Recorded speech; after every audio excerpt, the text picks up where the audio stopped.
இருக்கும். அதிமுகவினுடைய இன்பதுரை அவர்கள் ஒரு ட்வீட்டை போட்டிருந்தார். அந்த ட்வீட் இதுக்கு நம்ம பேசுற விஷயத்துக்கும் அதுக்கும் சம்பந்தம் இருக்கிறனால சொல்றேன். நீதிமன்ற தீர்ப்பை விமர்சிக்கலாம், ஆனால் நீதிபதிகளை விமர்சிக்க கூடாது.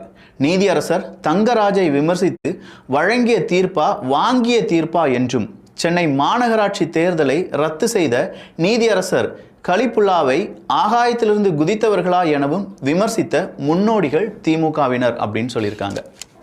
புரியுதா உங்களுக்கு? இதெல்லாம் அவங்க செய்யும்போது இனிக்கும், நீங்க செஞ்சா கசக்கும். அதுக்கு உடனடியான பதிலடிகளும் அரஸ்டும் நடக்கும் அப்படிங்கிறதையும் புரிந்து கொள்ளுங்கள். இதுதான் அரசியல். இந்த அரசியலை நீங்க கற்று தேர்ந்து கொண்டீர்கள் என்றால் உங்களை யாராலையுமே வீழ்த்த முடியாது. இளவிக்கு சட்டம் தன்னுடைய கடமையை சரியாகத்தான் செய்து கொண்டிருக்கிறது அப்படின்னு நீங்க யாராவது சொன்னீங்கன்னா நான் சொல்றேன், நீங்க அரசியல் இன்னும் படிக்கல. அதற்கு இந்த டைட்டில் கார்டும் இந்த தம்ப்நெயிலையுமே பாருங்களேன்.